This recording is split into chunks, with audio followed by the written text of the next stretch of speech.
Welcome. In this video I'm going to show you how you can buy Riot points in League of Legends. First of all, you have to go for the store, then click right here for Riot points. And as you can see in this place, we can find a lot of payment methods.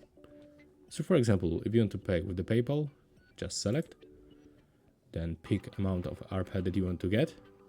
Let's get, for example, this one, 700, and select this switcher at the bottom. Right now, we have to click in this place.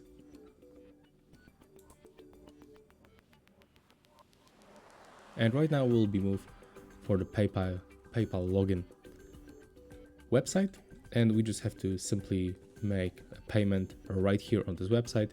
After that, we'll be simply move for our account, and you will find the new amount of the Riot points in the right upper corner next to your nickname.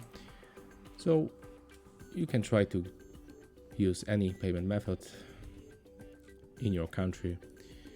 And yeah, that's all for this video. Hope you like it. Remember to leave a like, comment and subscribe to our channel.